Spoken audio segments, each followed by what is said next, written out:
as difficult as it is, you keep that person alive. Yeah. You know, sharing those memories, even though for me, I could barely get through a sentence talking about my mom. Yeah. The thought alone is like, oh, no, shutting down. But the more we can celebrate them in our own way, whatever way that is, keeps their memory alive and keeps them with us even closer. Hi. You feeling gassy?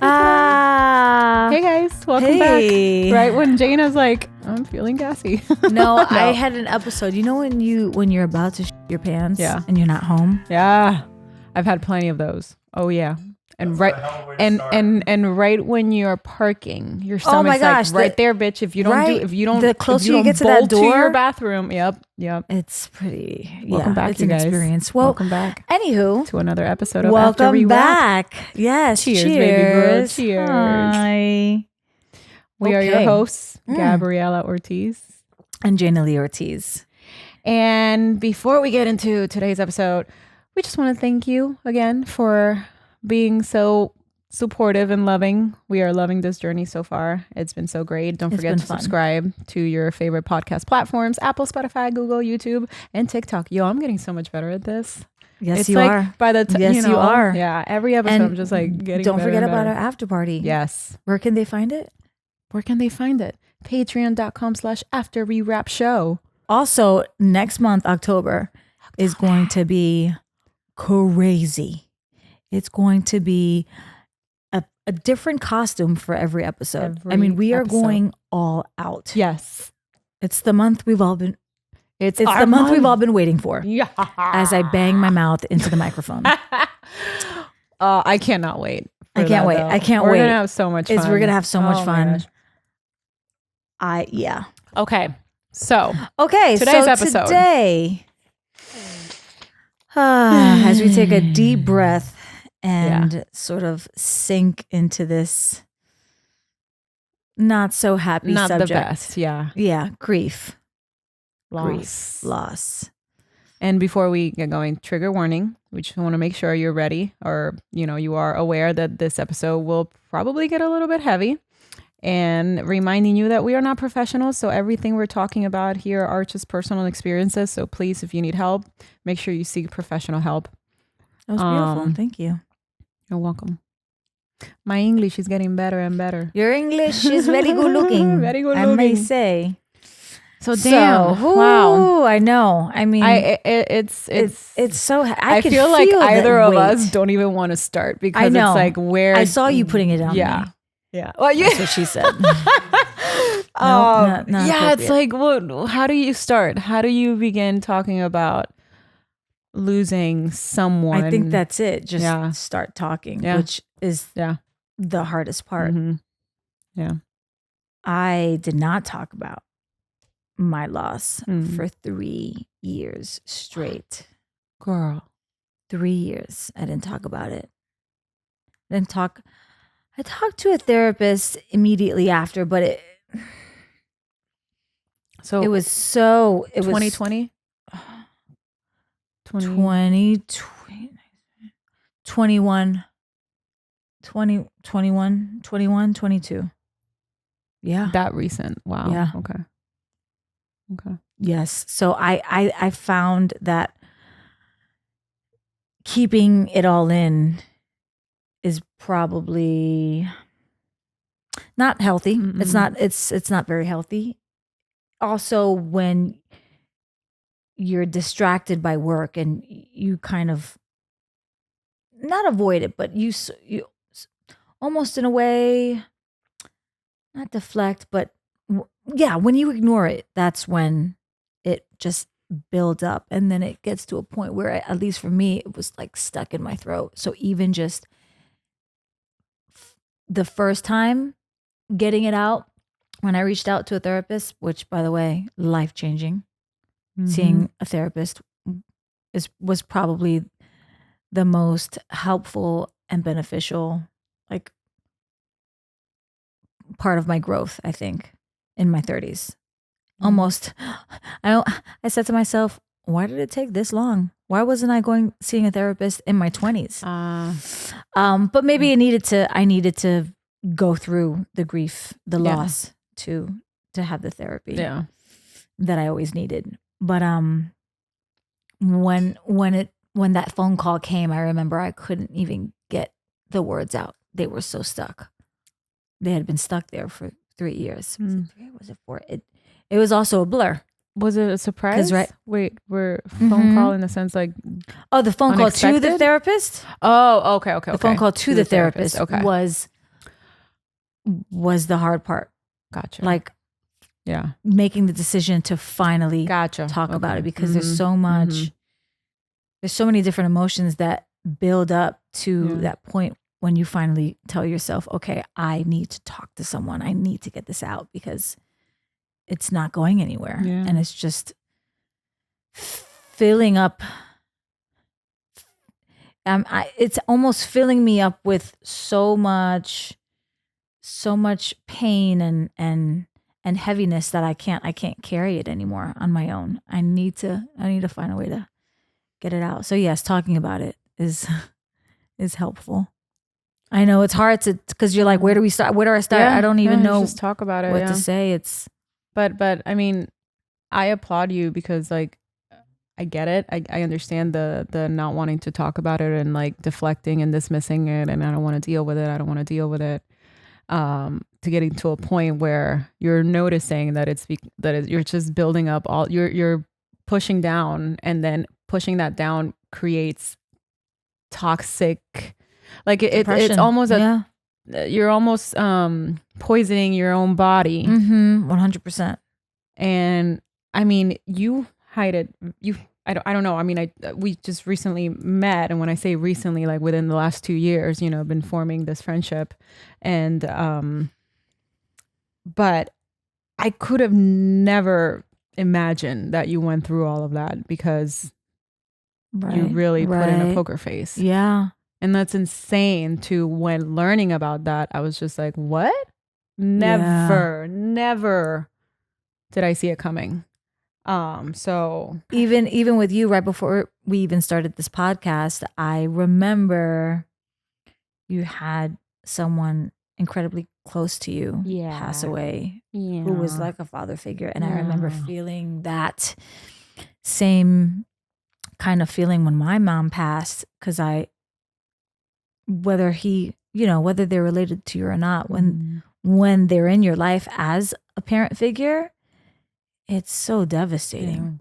It's like, I don't know, how did you process that? First of all, was that the first time that anyone that close left your life? Or no, my actual grandfather, Liborio Collazo Rolón from Barranquitas, Puerto Rico. He, my mom's dad, he passed away. Well, hold on. No, first my grandmother. Pretty much all my grandparents are, all of my grandparents are gone. And it started with my mom's mom, my grandmother. My dad's dad had already passed before I was born, so I never got to meet him. But my abuela from my mom's side, she passed. We were expecting it. It was ovarian cancer, and she passed when I was like 13, 14. Thank you. So, I don't remember much of it right now. I remember when my mom told me the news, because we had been living in Italy. My connection with her, and she was a rough woman. Talk about a very complicated woman to deal with. So it was a little bit hard. Like I almost I was like scared of her. Like I just didn't even want to. I was like, I never want to go to abuela's house. But then she ended up being my biggest support system. She was the one that blessed me, that gave me the blessing to pursue acting, and so before she passed, it was like, oh wait, I got a glimpse of who she is, and damn, and we moved to Italy, and then she passed away, and it's like I didn't even get a chance to get to know her. How old were you? I think 13 or 14. And then at 23, 24, my grandfather passes. That one was a heavy one, because that was my dad. That was my father figure. That guy right there in that picture. He was the he basically raised me. He moved in with me when my mom was in FSU getting her master's. So he took care of me from the day I was born. Did all the things that you do with your dad, take you shopping, cook for you, tell you can't bring boys home, like everything. And he was just so great. Such a loving, I think I talked to you about him a little bit before. Yeah, that one was a heavy one. That one was. And you were 20. Yeah. I was in my mid 20s. Yeah. Because I was in the States already. Right. And yeah, that was a heavy one. Yeah. But it's one of those things that, as time goes by, it gets easier and easier, to deal with the loss. Not easier and easier, but it's like you get used to it. Yeah. People would tell me it gets easier, but I feel like the time makes you feel like you've accepted it more, which to me feels worse because I don't want to accept it. No one wants to accept that someone leaves. Well, I mean, or someone dies. Yeah, I couldn't even say the word like died or passed away, or it just is, it still feels very. I mean, I think there's also a difference, like when it's your mom. Yes, when it's your parent. It's when it's a parent. It's like, and mind you, there are people who experience loss in so many ways other than a family member, a parent, a child, breaking up, their pet dying, miscarrying a baby. So many different ways we experience loss. And what I didn't discover until 2018 were the stages of loss: denial, anger, bargaining, depression, and then acceptance. And I think everyone goes through those stages in their own way, in their own time. But that was a very interesting sort of new, like, I guess it was an introduction to death because I had never experienced it the way you have. In my 20s, my 3 grandparents are still alive. Wow. My grandfather was the one, coming from a small family. My grandfather was the one who basically died first. Well, my great grandmother and then my grandfather, and then everyone else has been extended family. So really, I didn't have that person where my life completely changed after they were gone. And then boom, the big one, the mom, the one who gives birth to you, your connective tissue, you're the branches to their tree, to their trunk. And I guess you don't really understand unless you've gone through it yourself. Because, obviously when people tell you, or you hear about other people's experiences, you can empathize. But there's nothing like truly understanding unless you have gone through it yourself. And then there are situations like having someone significantly close to you pass away, but they weren't necessarily involved in your life. Yes. So they're your family, but you don't really feel like they are, but basically not by blood type of thing. And how it was with my uncle, Nicholas Matthew Matticini, and we called him Nano. And he was a gentle soul. That was the best way to describe him. He was he was a lawyer. And this man was so soft-spoken, so chill, so relaxed, that you're like, how are you a lawyer? But he killed it in the courtroom. And anytime the best father-daughter date he gave me was taking me to a baseball game. It was the Yankees spring team, like the spring season when they're spring training in Tampa. I remember. That's fun. And he was like, you want to go to a baseball game? I was like, Yeah, I've never had that experience. And it was so cool because it gave me that, like, I was like, oh, this is what it feels like. That is so cool. That is so freaking cool to go to nobody in my family is a sports person. So like I didn't grow up in a sports environment, but that moment, it just felt like, oh, that's what it's like. Okay, I like this so much. And that was the best memory I've had of him. And I even got to see an ugly side of it because he did something illegal and it was hilarious. Oh my goodness. He parked where he was not supposed to park. So I got to see him be like break the law, and I'll be like, hell yeah. It was a great day. But that's so beautiful that you can even just think back on that memory and take that with you and keep it forever, because that's what we have left, right? Yeah. But it's like his wife, my aunt, who's really my second cousin, she described my life, kind of like a Swiss cheese. It's like he came in and he filled those empty spaces, those empty holes in a Swiss cheese. And I think he really did when it comes to that's beautiful. A father. Yeah. Because I have my abuelo that filled in most of the time. And then when he's gone, then Nano comes in and he basically just takes over. And he filled it. It's a American cheese now. Oh, I love that. It's a filled in, a gap filled Swiss cheese. So I'm like, wow, it turned yellow. That's interesting. Swiss turned American.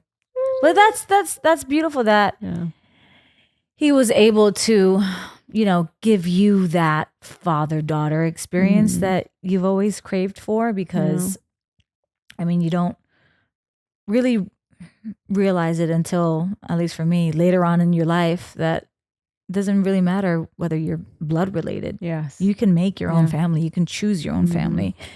And it's beautiful that you were able to, because you said uncle, right?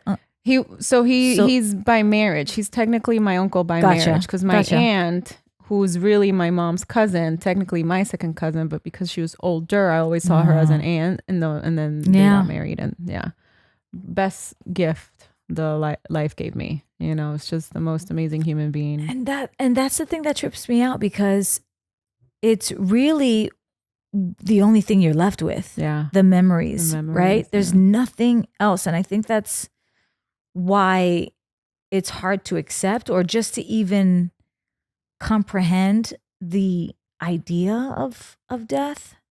Like, there's nothing tangible. There's nothing, there's just stuff. There's physical leftover stuff, clothes, junk. You have your personal items, jewelry, keepsakes, but it's not them. Yeah. It is not their soul, their heart, their laugh, their touch. Mm-hmm. Did you keep anything from your mom's, like a voicemail? I was able to keep, the things that, it's interesting, because as I was going through the things, it really doesn't feel like anything. Like things don't matter anymore, type of thing? I was like, this was hers. This belonged to her. This bag or this scarf or the voice messages they're so precious because it's their voice. It's almost deceiving, right? Like, wait, they're here. No. This is, I can hear them, but I can't see them or feel them, or, their presence is just completely gone. And then you're left with the things that you thought meant something, but really they don't mean anything unless you put meaning into them. Right. Right? Yeah. Because it's really nothing without them. It's a weird thing, because you want to keep those things because you remember it forever. It's That's a sentimental it's a sentimental item that you're holding on to. But when you really think about it, it makes me even more upset. Like, damn. Okay. I have this thing, but it's not the thing. Yeah. It's not not that them. person. Yeah. Did you keep these things or were you? Of course. No, of course. And I think just it really puts things into perspective when you lose someone and you realize, okay, this is the cycle of life. I've always, in a way, understood how this goes, right? We're born and then we live and we eventually die, and we can't control how it ends. But it's just too complicated to fathom death itself. Like, okay, what's next? That's it? Yeah. That's it? Yeah. It's very weird. It is it's so weird. Do you believe, what's your belief? Do you believe that once your soul leaves your body, obviously we become dirt, you know? We become, I think we become something. We either become energy, but I for sure know that we're here. Yes. We're still here. We're still all around in a weird way. I mean, and I always have these, I don't know, I guess I imagine the afterlife to be this. What's your what's your picture of the afterlife? I imagine myself, I guess heaven for me is this beautiful, perfect garden with the most perfect temperature weather. No insects whatsoever. Yes. Butterflies. There's a separate flowers. There's a separate heaven for the insects. Separate heaven for the insects. They could go crawl all over themselves. But there is almost like a giant dinner table. And everyone that you love, all the people that you've kept the closest to all your life, eventually they start coming in. They start coming in through whatever, I guess the forest or the woods or this garden. We're surrounded by greenery. And they eventually all start coming to the table, and you have the best time, the best food, the best laughs, the best company. You really enjoy each other in the way you enjoyed them when you were in your body on this earth. But it's just maybe another, you're transcending into another world. I don't know, but that's, I know that they have to. I actually went house hunting, and I felt spirits there. Ooh. I was like, oh, some people died in this house. They're still here.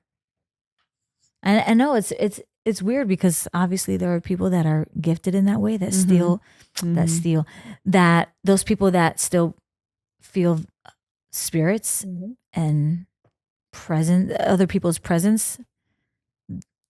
That trips me out, but I love it. I'm fascinated by it. Me too. I'm not freaked out by it. I believe that. I wish I could see a ghost.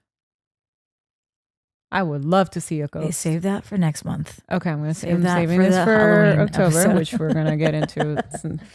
But I'm gonna talk about the ghosts, anyways. But it's the process of it all. The healing process is what's interesting. People have their own different journeys and processes of healing. I had a funny moment. Hold on, before I forget. Yes. Speaking of ghosts and going into a house and feeling something.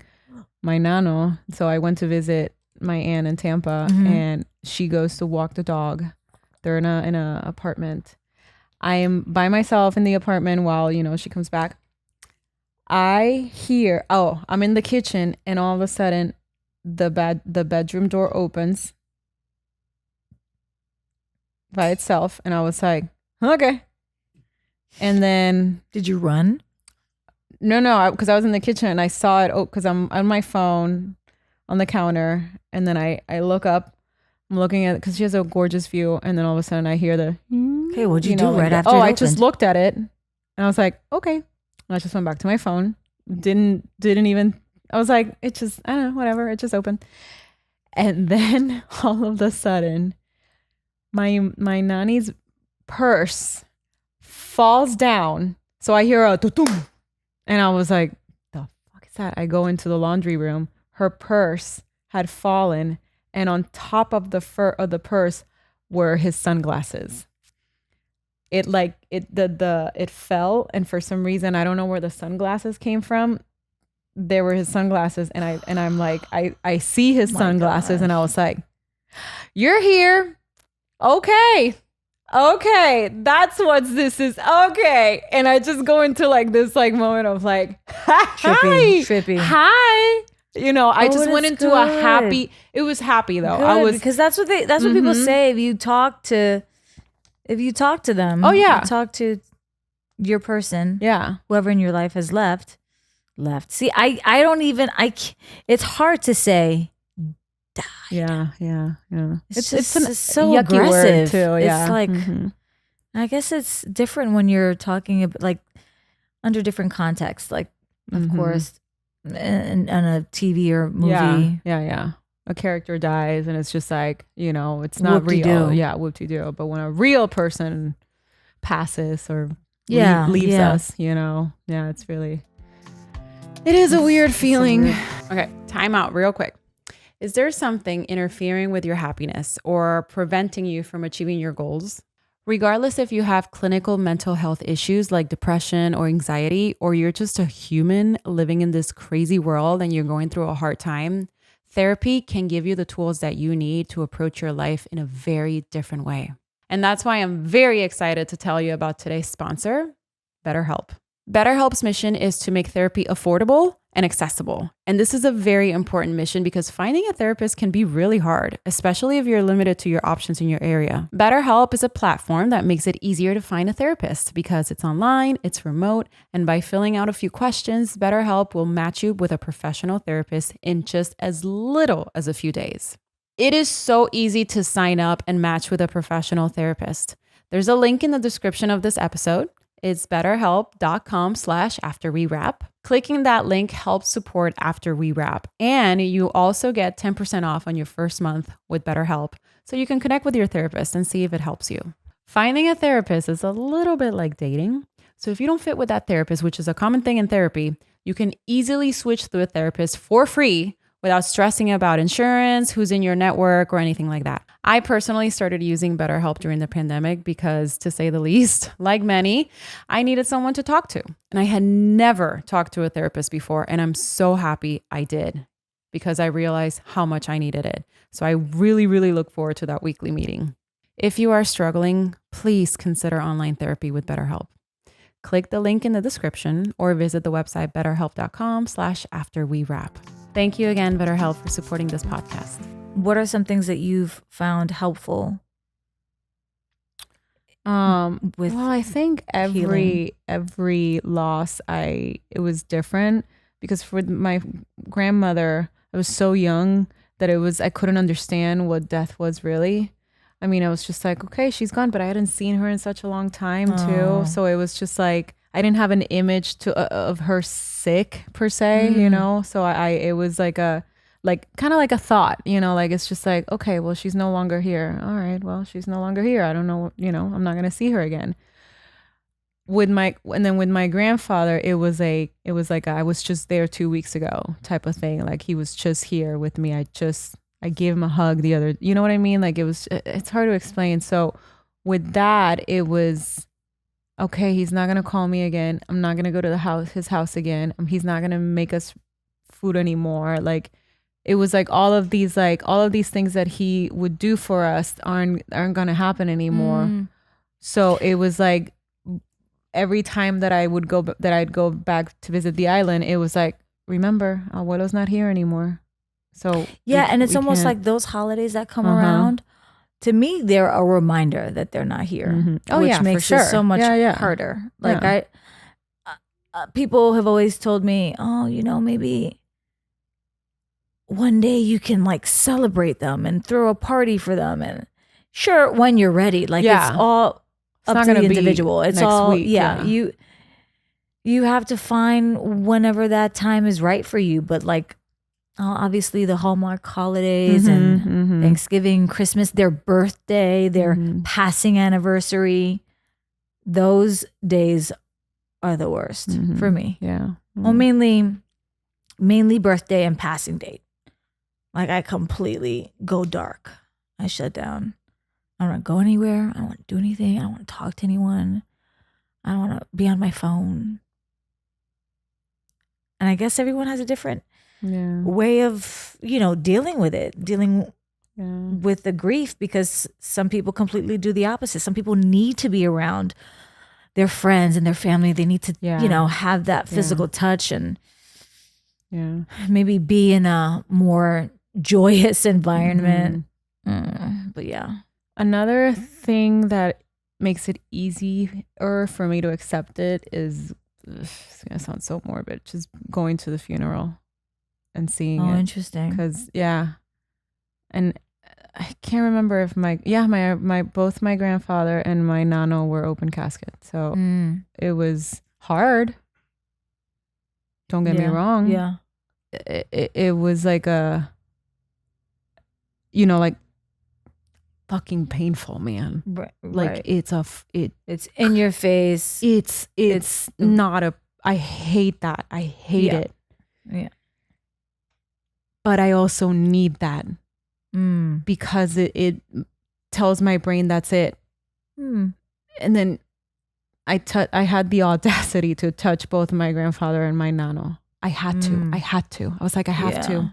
I have to make sure that he's cold, that there's nothing there anymore. It's I know this sounds so like morbid. Proof, almost like this sounds so morbid, and I'm so sorry if this is making you uncomfortable, but it's just like, I remember touching my grandfather's face. I'm like, I know you have makeup on and I know this is not you. Yeah. But I love you. Isn't it weird? It's like it's their body. It is. There's nothing inside. Gross. It's so gross. But I realized that I need that to understand. Yeah. That's it. That's it.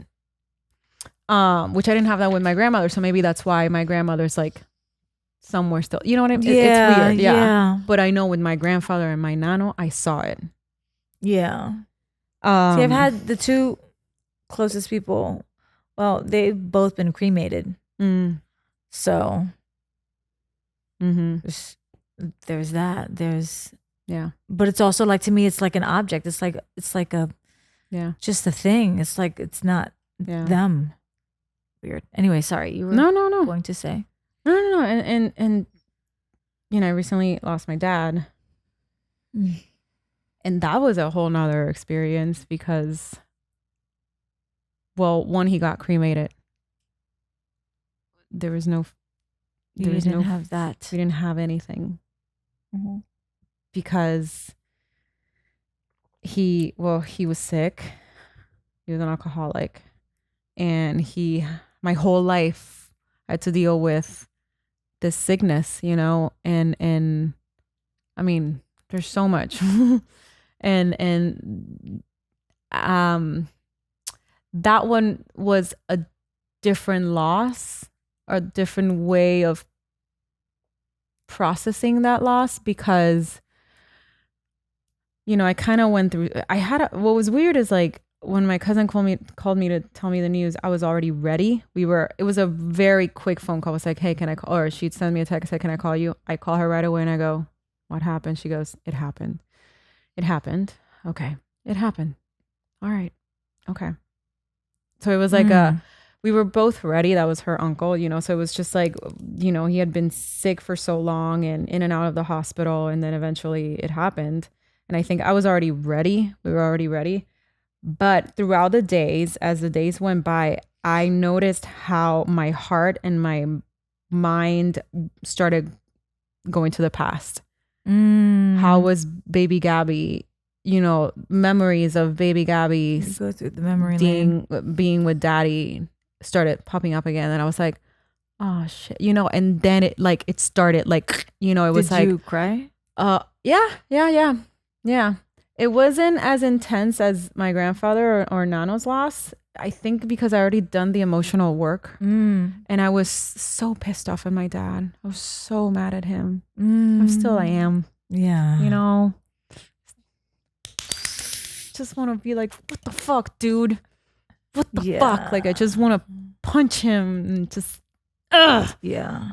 Why the fuck did you have to do that to yourself? Like, it's just like, completely lost himself, and it was really hard for me to sympathize. It was hard for me to sympathize because it's just like, I understand that alcoholism is a sickness, but there's so much help out there. And to me, what really aggravates me is the way that I guess his family almost abandoned him. And a little bit of, did I abandon him too? And that's what got me. Because then I started thinking, could I have done more as a daughter? Was it my fault that I was a kid. I don't know. Yeah. I don't know.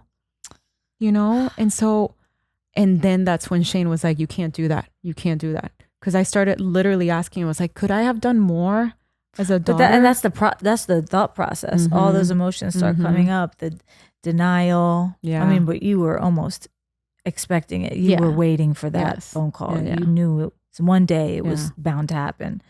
But like that anger, that bargaining, the trying to make sense of it all. I should have, maybe if I, all those things, you start that inner dialogue of like, how did it get to this? And I did not expect that.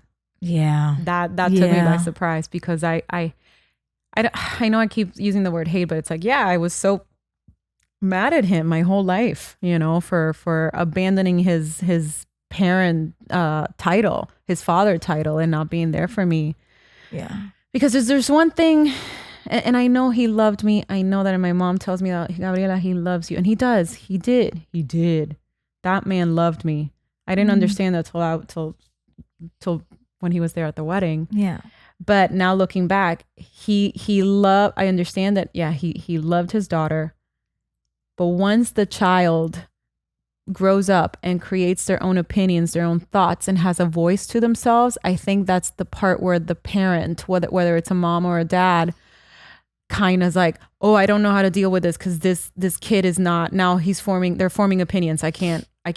So, and they kind of like let go of the responsibility, and that's when they take off, and you're just like, hold on a second, I just grew up, and now you're leaving. You're not gonna show me how to talk to boys. You're not gonna take me out to baseball games. You're not gonna, that was the part that pissed me off. I was like, I know you were a good dad. You were fucking weird. You were an interesting father, but that's as you're a child, because then when you're a teenager into you're young adult, it's a whole different type of parenting. And so I had to find a way to forgive this man, and I did. I did. And that's so hard to forgive someone when they're not even. But I had to, because kind of how you were saying that you had to talk to a therapist. I had to let go of this anger, because if not, I was not going to make it in life. Yeah. And now you had to do that early on too. Probably. Yeah. So I remembered to this day where I was. I finished this book called The Purpose Driven Life. And it something about that book, the moment I finished it, I just like felt this like weight off my shoulders. I was like, whoa, okay, I forgive you. You're good. And I think that day it just basically, I guess my anger died, but I know he was still alive, but he was alive. But the anger was gone. So now it's just the physical of my father and just going through life, with an occasional phone call, knowing that this man is never going to step up, and let alone say sorry. And that's fine. Sorry. And what's crazy, and you were there, I mean, he was there at the wedding, and then 3 weeks later he leaves. And what's crazy is that I got to see my dad when I dropped off my cousin Sonia, who was the one that gave me the call. And I saw him. I just lost it before the wedding. This is the week of the wedding, but because I picked up my cousin who was living with who was going to her mom's house, and my dad was there, so I got to see him, which was good. It was the best. Did you cry in front of him? No, after. But the moment I saw this man, it was so crazy, because I saw myself. I was like, shit, that's my face. You know, like how you resemble your parents. I was was like, that's, oh shit. Hi, Dad. It was like, Dad, fuck, there you are. Oh my God, hi. Because the last time I saw him, like 5 years ago, he was so bad, in such a bad shape. Granted, he wasn't in the best shape ever, but the alcohol had like, you know, almost like deteriorated his handsomeness. Yeah. And I saw him, and when I left, I was in tears. I was like, and I think that's the day where I was just like, that's it. Like, I don't know. I don't know why I got so emotional. And then to stop talking about last thing about my dad, when we can move on. When I was walking down the aisle, my mom, I'm so glad my mom did this. She was like, Gabriella, I want him to be there. I want him to give you a kiss or a hug before you walk to Shane, because we're both here. You can't deny your father. He's still here. And I was like, all right, Mom, you're right. And I'm so fucking happy she did that. Yeah, I know. I'm sorry.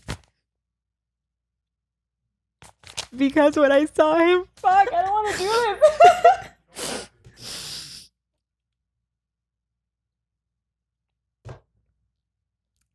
Okay. Because when I saw him, that was 2-year-old Gabby, that was 3-year-old baby Gabby, that was 4-year-old Gabby, that was 5-year-old, you know, the baby girl that he loved so much. And the memory of the happy memories that I had with my dad were all like, it was like a quick, less of a second, all of these memories just like rushing in. And I remember just being like, hi Dad, hola papi, you know, like that excitement of when you see your dad coming home from work, whatever that is. And fuck, I'm so glad my mom did that. And then he passes, and everyone's like, he was waiting. He was just waiting for that day. He was just waiting. That's it. Mind you. Yeah. Yeah. It was closure. Like, and I think, you know, he never was able to say sorry, but years ago I met him for lunch, and he couldn't even say a coherent sentence. That's how fucked up he was on liquor. But his eyes, he had and I'm sorry to say this, he had the most pathetic puppy eyes. But those eyes were an eye of forgive me. He didn't have to say it. I could just feel it. And I remember just eating my pizza. I can't even remember what we were eating, but I was just like, I looked at him and I was just like, is he apologizing with like in that? I'm having a monologue in my head, and I'm like, why is my dad looking at me this way? Take a bite of my burger, you know? Yeah. Is he apologizing? Like, you know, it was a very awkward. Yeah. You know? So I choose to believe that was the day he asked for forgiveness. Yeah. You know? But that, God damn Thank it. you That for sharing was so, that. oh my God, girl. Like it was really hard.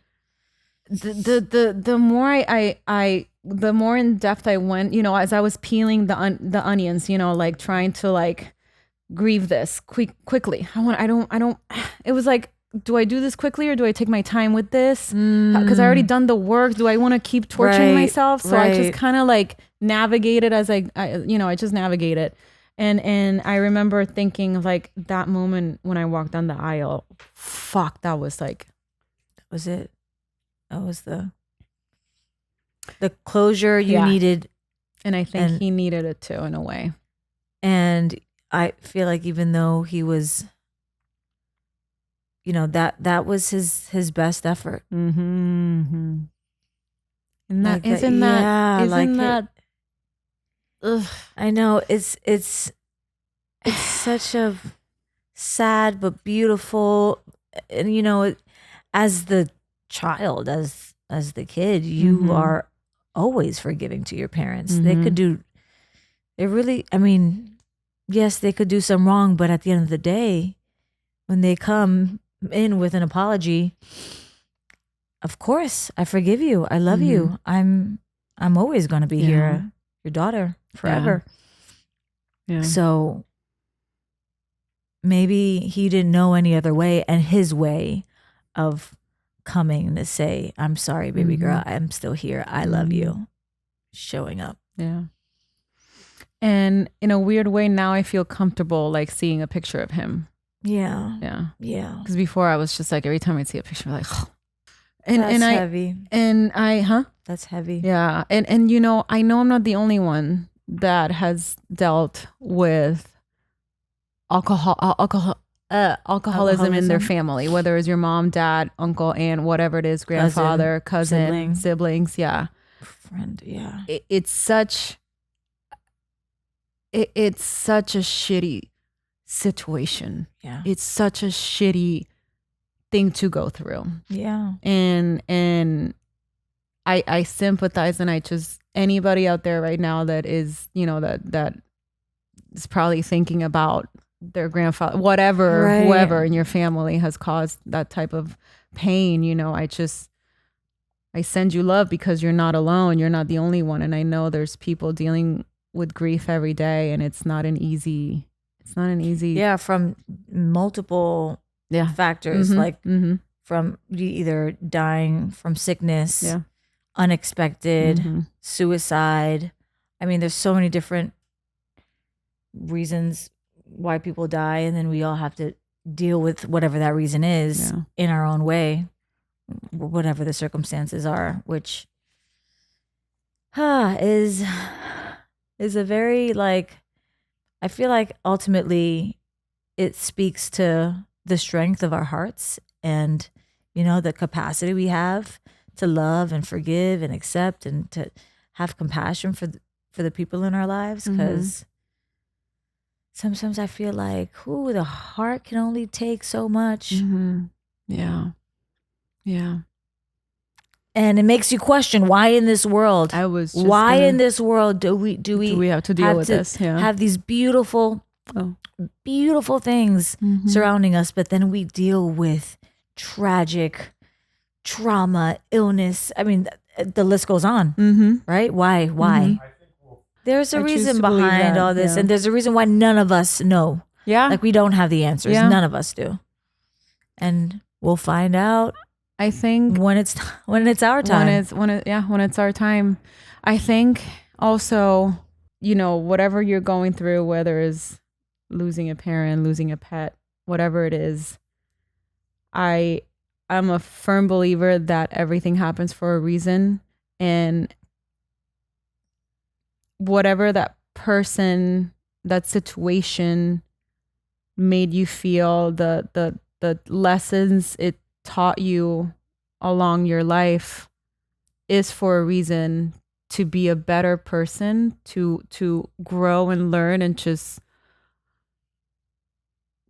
you know, add to, I don't know, like, just shape your character as a human. No, I get exactly what you're saying.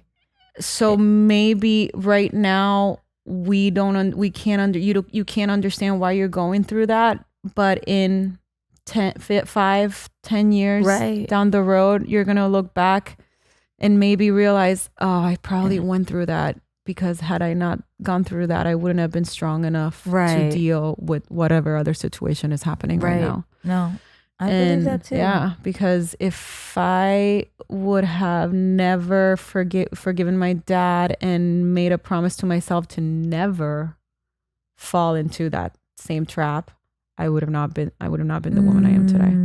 Yeah. Yeah. I agree with that. I feel like things happen in your life. I mean, you don't see it in the moment, but in hindsight, you realize, whoa, this has completely altered my life, my perspective, my choices. I mean, I can go on and talk about. Yeah. This is such a heavy subject that, like, everyone has their journey, and everyone, you know, deals with loss and grief in their own ways. And I truly believe that we have each other. The people we keep in our lives to stay connected with, and to sort of give and receive that love and support, is meant to help with that grieving journey, you know, because it is a journey. It comes in waves, and some years it's easier than others, and some days are harder than others. But at the end of the day, I feel like Yeah, we have each other. We have each other. And the more we talk about it and the more we connect and the more we understand that feeling the pain and expressing that pain, there's a reason for it. That talking about it, expressing it really keeps you alive. Yeah, that's right. Yes. Talking about it, even though as difficult as it is, you keep that person alive. Yeah. You know, sharing those memories, even though for me, I could barely get through a sentence talking about my mom. Yeah. The thought alone is like, no, shutting down. But the more we can celebrate them in our own way, whatever way that is, keeps their memory alive and keeps them with us even closer. And it's all a testament to how strong and capable our hearts are. Yeah. You know, and I look at you right now, I know, and I think about my mom looking at you, you know, while I have you in front of me, because when my mom lost her mom, she was kind of both her and yours process is a little bit similar. Interesting. Yeah. Interesting. Yeah. Like I don't know. You keeping just it close, keeping it so close to the you know, to your chest where. Yeah. It's not it's not easy, man. It's not easy. If you know someone who's going through loss, or if you are going through loss, know that there are so many people out there that you can reach out to, whether it's your best friend, you know. Know that there is help out there, and know that the only way to move forward is to definitely talk about it, because you don't have to accept it. Yeah, keeping that all in is sort of defeats the purpose of moving forward, and it's not going to be easy to accept it. Easy. You know, and you don't have to do it right now. Right. When it happens, you don't have to do it that moment. You do it in your own time, but it is important that you do confront it, as uncomfortable as it is. Right. Because it's only going to free you and your path is going to clear up. Right. So it just becomes more bearable. Yeah. And keep talking about it, because that's the only way we keep them here with us. Damn right. A woman. A woman. A woman. A woman. Who I think that? you did. Was it us? I think one day I said amen and you said a woman. Or maybe the other. I think it was or maybe the other I way said around. who knows. Well, yeah. But